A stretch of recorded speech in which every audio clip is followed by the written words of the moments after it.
Welcome to my YouTube channel friend. और आज हम लोग डिस्कस करेंगे CET यानी कॉमन एलिजिबिलिटी टेस्ट। ये क्या है, कब से होंगे और इसमें कौन कौन से एग्ज़ाम्स आएंगे, कौन सी पोस्ट मिलेगी।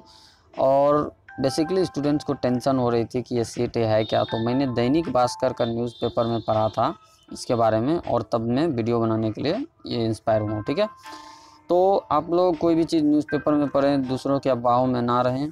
और ये है क्या, चलिए आज हम लोग डिस्कस करेंगे। उससे पहले अगर आपको वीडियो पसंद आए तो लाइक शेयर एंड सब्सक्राइब करना मत भूलिएगा और वीडियो पूरा ज़रूर देखिएगा, आपको सारा इन्फॉर्मेशन मैं दे दूंगा। ओके, तो ये CET जो है इसका फुल फॉर्म होता है कॉमन एलिजिबिलिटी टेस्ट, जैसा कि आप लोग न्यूज़पेपर में पढ़े होंगे। और ये 100% मैंने न्यूज़पेपर से पढ़ा, इसलिए मैं वीडियो बना रहा हूँ। और किस पर असर पड़ने वाला है, कौन से पोस्ट मिलेंगे आपको और कैसे तैयारी करें। ओके, तो चलिए डिस्कस करते हैं।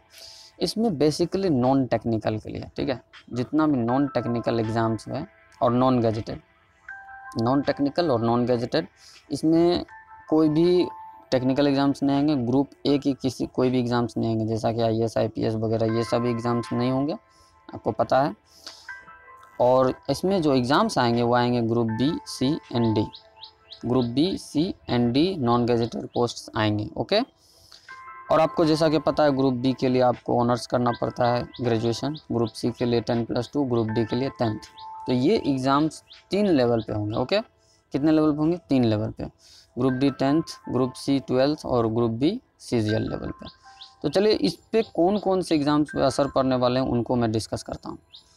तो देखिए, फर्स्ट में SSC जैसा कि आप जानते हैं बहुत बड़ा ऑर्गेनाइजेशन है। SSC के एग्ज़ाम्स पे असर पड़ेंगे। IBPS वालों को इस पे इफ़ेक्ट पड़ेगा। ऑल बैंकिंग एस्पायरेंट, जितना भी बैंकिंग के एग्ज़ाम्स होते हैं सब पे इफ़ेक्ट पड़ने वाला है। ओके, रेलवे की जो नॉन टेक्निकल पोस्ट आते हैं, नॉन टेक्निकल और ग्रुप डी, ये दोनों बहुत पॉपुलर पोस्ट है, बहुत सारी वैकेंसीज आती है, इन दोनों पे असर पड़ने वाला है। ओके, उसके बाद जो भी non gazetted non technical exam CGL CHSL MTS, इस पर बेसिकली असर पड़ेगा। और जितना भी नॉन गैजेटेड एग्ज़ाम्स है, ठीक है, उस पर एग्ज़ाम पड़ेगा। और जितना भी ग्रुप B C और D के एग्ज़ाम्स में आते हैं उन पे असर पड़ेगा। तो ओवरऑल आपको कन्फ्यूज़न हो रहा है कि आप फ़ायदा है या नुकसान, तो बिल्कुल फ़ायदा, बिल्कुल एब्सोल्युटली फ़ायदा ही फ़ायदा है। देखिए क्या है, अगर आप एक एग्ज़ाम्स भरते नहीं होता है तो फिर उसका कोई मतलब ही नहीं रह जाता, वो सारा मेहनत आपका पानी में चला गया। बट इसमें अगर आप एक बार CET दोगे तो आप 3 साल का उसका वैलिडिटी रहेगा और आप एक CET से इन सारे ऑर्गेनाइजेशंस में फॉर्म भर सकते हैं। अब बताइए, आपका ट्रैवलिंग कॉस्ट बच जाएगा, आपका परेशानी बचेगा। जो भी इधर उधर मान के चलिए कि इसमें कुछ अलग पढ़ना पड़ता है, इसमें कुछ अलग, वो सारे चीज़ें आपको नहीं पढ़नी पड़ेंगी। एक एग्ज़ाम्स में आपका सारा टेंशन ख़त्म हो जाएगा।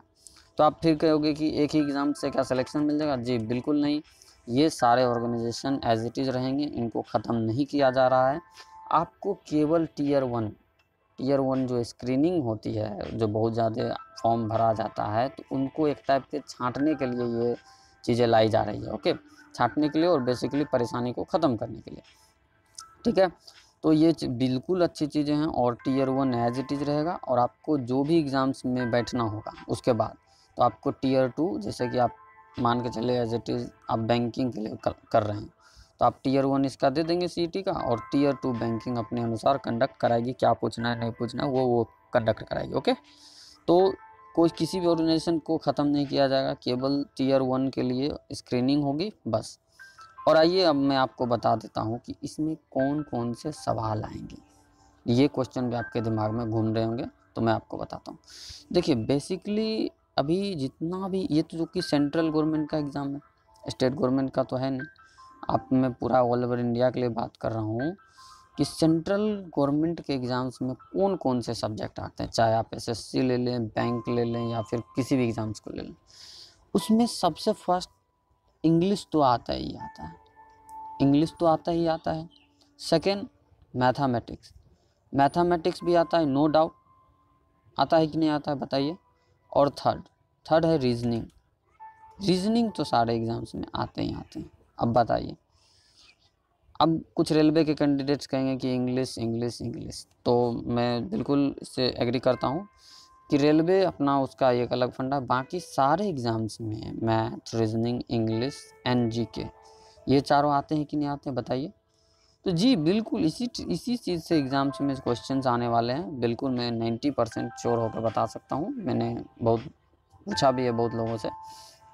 इसी चारों सब्जेक्ट से आपका सवाल आएगा और कितना कितना वेटेज रहेगा तो वो भी मैं आपको बता देता हूँ। सबसे बेस्ट एग्जांपल लीजिए एसएससी, सीएचएसएल और एमटीएस का, सीजीएल का भी ले सकते हैं।